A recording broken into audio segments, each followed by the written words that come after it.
Dear students, today we are going to solve the question paper of English जो आज जो paper हुआ है उसका जो ग्रामर सेक्शन है उसको हम लोग हल करेंगे और संक्षेप में एक एक प्रश्न का उत्तर हमने दिया है। जैसे कि ग्रामर का जो क्वेश्चन है वो क्वेश्चन नंबर 4 से शुरू होता है। तो क्वेश्चन नंबर 4 में पहला क्वेश्चन है ये वन वर्ड सब्स्टिट्यूशन का, जो वाक्यांश के लिए एक शब्द होता है। तो one who take the bright side of the thing is called, जो जीवन के सकारात्मक पहलू को देखता है उसको क्या बोलते हैं? तो उसको बोलते हैं ऑप्टिमिस्ट, जो आशावादी है, जो हमेशा आशावादी विचारधारा रखता है उसको ऑप्टिमिस्ट बोलते हैं। संक्षेप में मैंने इसके अन्य विकल्प नहीं लिखे हैं, केवल इसका जो सही राइट आंसर है उसी को लिखा गया है। तो इस प्रश्न का उत्तर हो जाएगा ऑप्टिमिस्ट। और इसका जो बी नंबर है, द फ्रेज रन डाउन, जो फ्रेज है फ्रेजल वर्ब है उसकी मीनिंग है, उसकी मीन है to be in poor health. जो जितने भी विकल्प दिए गए हैं उनमें से जो to be in poor health ही जो है वो सही विकल्प है। तो इसका आंसर भी हो गया to be in poor health. और जो सी है the synonyms of frank is, तो what is the synonyms of frank? Frank माने होता है मुखर, स्पष्ट बोलने वाला, बिना संकोच, जो बिना संकोच के स्वभाव का है। तो उसका जो एप्रोप्रिएट सिनोनिम्स है वो कैंडिड है। फ्रैंक मींस कैंडिड और ये सिनोनिम्स है। और उसके बाद जो थर्ड नंबर है, I prefer a pen than a pencil. अब इसमें जो है इसको करेक्ट करना है। तो I prefer a pen than a pencil, तो हमें मालूम है कि प्रेफर के बाद हमेशा टू प्रीपोजिशन आता है। तो आई प्रेफर, अब इसमें पूछा गया है कि इसमें जितने भी पार्ट ऑफ स्पीच है चार दिए गए उनमें से गलत कौन सा है? तो जो देन है वो गलत है, इसकी जगह पर टू आएगा जो है। Prefer is always followed by to, to prefer के बाद हमेशा टू आता है। तो I prefer a pen to a pencil. अब तीसरा ई वाला है the antonyms of knowledge. Knowledge माने ज्ञान होता है और इसका मतलब उल्टा हमें सोचना है तो अज्ञानता हो जाएगी, जो इग्नोरेंस माने अंधकार भी होता है। तो the correct answer of this particular question is ignorance. अब पांचवा क्वेश्चन शुरू होता है, he said to me what did you do yesterday. उसने मुझसे कहा तुमने कल क्या किया? तो नियम के हिसाब से he asked me what I had done the previous day.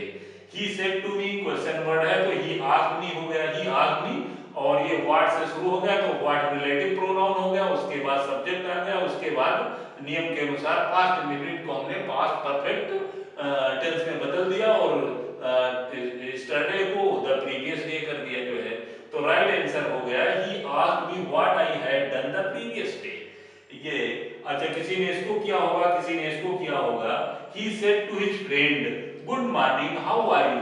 दो दो सेंटेंस में जुड़े हुए हैं। तो he said to his friend, उसने अपने मित्र से कहा गुड मॉर्निंग, गुड मॉर्निंग कहा और पूछा कि तुम कैसे हो। तो जब गुड मॉर्निंग हम करते हैं तो विश का प्रयोग करते हैं। तो he wished his friend good morning and asked how he was, और पूछा कि वो कैसा था। तो he wished his friend good morning and asked how he was. अब बी सेक्शन में आते हैं। तो it must be done, it the cost does not count. अब ये सिंथेसिस है, ये डायरेक्ट इनडायरेक्ट था। अब बी सेक्शन है सिंथेसिस का। सिंथेसिस का मतलब दो वाक्यों को जोड़ करके एक वाक्य बनाना, और जैसा कि इसमें दिया गया है ये ब्रैकेट में सिंपल मतलब इन दो वाक्यों को जोड़ करके एक सिंपल सेंटेंस बनाना है। तो सिंपल सेंटेंस के जो 8 नियम होते हैं उसमें से इसमें जो है use of preposition before noun और जीरंड का प्रयोग हुआ है। इट मस्ट बी डन, इसे किया जाना चाहिए। The cost does not count, कीमत की गिनती नहीं करनी चाहिए चाहे जितनी भी कीमत हो। तो इसका मतलब ये हो गया it must be done at any caste, इसको किसी भी कीमत पर किया जाना चाहिए। तो ये हो गया एट प्रीपोजिशन आ गया और ये जो है नाउन आ गया जो है। तो एट का प्रयोग होकर के दोनों वाक्यों का सारांश एक में आ गया और सिंपल सेंटेंस बन गया जो है। दूसरा सेंटेंस है he was so tired he could not run. अब इसको कॉम्प्लेक्स में करना है। तो कॉम्प्लेक्स में हम करते हैं तो एक प्रिंसिपल क्लॉज होता है और एक सबऑर्डिनेट क्लॉज होता है। अब इसमें तो ही वाज वेरी टायर्ड होना चाहिए, लेकिन इसको और आसान कर दिया उन्होंने, इसमें सिर्फ दैट लगाना है जो है। He was so tired that he could not run, वो इतना थका था कि दौड़ नहीं सकता था। He was so tired that he could not run. इस प्रकार से दो वाक्यों को जोड़ करके एक कॉम्प्लेक्स सेंटेंस बन गया। अब सी पर आते हैं, यू कैन सॉल्व इट। अब ये ट्रांसफॉर्मेशन है। ट्रांसफॉर्मेशन में जो है हमें एक वाक्य को दूसरे वाक्य में बदलना होता है, अर्थ नहीं बदला जाता है। तो transform a sentence from one grammatical form to another without altering its meaning. तो बिना अर्थ बदले हमें इस सेंटेंस को दूसरे सेंटेंस में बदलना है। तो यू कैन सॉल्व इट, इसको पैसिव में करना है, तुम इसको सॉल्व कर सकते हो। तो it can be solved by you. जो जहां भी मॉडल ऑक्सिलरी आती है, विल, शैल, कैन, कुड, उसके बाद में बी आता है, उसके बाद में थर्ड फॉर्म आता है। तो इस प्रकार से it can be solved by you is the right answer. अब इसका दूसरा है, their glory can never fade. इसको इंट्रोगेटिव में करना है, इंट्रोगेटिव में करना है, लेकिन ये ध्यान रखना है कि वाक्य का अर्थ नहीं बदलेगा। तो देयर ग्लोरी, उसका सौंदर्य, कैन नेवर फेड, कभी मुरझाएगा नहीं, कभी समाप्त नहीं होगा, उसका गौरव कभी समाप्त नहीं होगा। तो इसका उत्तर हो जाएगा can their glory ever fade, क्या कभी उसका गौरव समाप्त हो सकता है। कैन, तो इसको जब इंट्रोगेटिव निगेटिव में होता है तो फिर हम इंट्रोगेटिव में लिखते हैं, can their glory ever fade, क्या कभी उसका गौरव समाप्त हो सकता है, अर्थात नहीं हो सकता है। तो इस प्रकार से इसका transformation can their glory ever fade. अब डी में आते हैं, ये डी जो है वो सिंटैक्स है। सिंटैक्स मतलब सेंटेंस को करेक्ट करना है, उनमें कोई ना कोई एक कमी होगी, उसे हमें दूर करना है, जो ग्रामेटिकल मिस्टेक है। I am tired in doing this, tired in doing this, तो इन जो है ये प्रीपोजिशन यहाँ पर गलत है। टायर्ड के बाद में हमेशा ऑफ प्रीपोजिशन का प्रयोग होता है।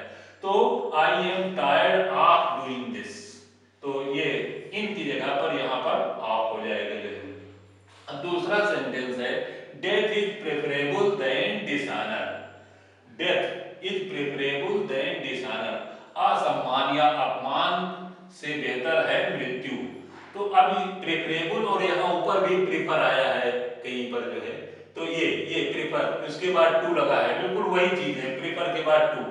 तो death is preferable to dishonour, death is preferable to dishonour, तो डेथ देन की जगह पर टू का प्रयोग हो जाएगा, वह सेंटेंस सही हो जाएगा। अब इसके बाद आते हैं होमोफोन्स पर। अब ये दो शब्द हैं, दोनों के अर्थ मिलते जुलते हैं, लेकिन उसमें एक बेसिक डिफरेंस होता है। तो इसमें हमें उस वर्ड का अर्थ बताते हुए इसको इस प्रकार से वाक्य में प्रयोग करना होता है कि दोनों का अर्थ अलग अलग स्पष्ट हो जाए। तो पहला है ऑनरेरी, जैसे अवैतनिक, जिसके पास जिसका कोई मेहनताना या मिलता ना हो, जिसके पास कोई उस प्रकार की कोई वांछित योग्यता ना हो फिर भी काम करता हो, तो उसको अवैतनिक बोलते हैं। और उसके लिए जो उनको पेड किया जाता है उसको बोलते हैं ऑनरेरियम, जिसको हिंदी में बोलते हैं मानदेय, ऑनरेरियम। तो अवैतनिक, ऑनरेरी का अवैतनिक, जैसे he is an honorary worker, जैसे वो अवैतनिक वर्कर है, मानदेय पर काम करने वाला है, जिसको एक फिक्स वेतनमान नहीं मिलता है। तो सम्मान स्वरूप उसको कुछ पुरस्कार स्वरूप, सम्मान स्वरूप जो उसको दिया जाता है उसको ऑनरेरियम बोलते हैं। तो he is an honorary worker. अब इससे मिलता जुलता है ऑनरेबल। ऑनरेबल माने माननीय, जो बड़े बड़े जो लोग होते हैं उनके पहले एडजेक्टिव की तरह से यूज होता है, माननीय मंत्री जी, माननीय विधायक जी। तो the teacher is an honourable person, तो हमने एक संक्षेप में इसका प्रयोग किया है, जिससे कि आसानी से स्टूडेंट समझ सकें जो है। जैसे teacher is an honourable person, अध्यापक एक सम्मानित माननीय पर्सन होता है। तो इसका उपयोग जो है एडजेक्टिव की तरह से होता है, सम्माननीय या माननीय है। तो दोनों में अंतर भी स्पष्ट हो गया और दोनों का यूज भी हो गया सेंटेंस में। अब उसके बाद में कुछ लोगों ने इसको किया होगा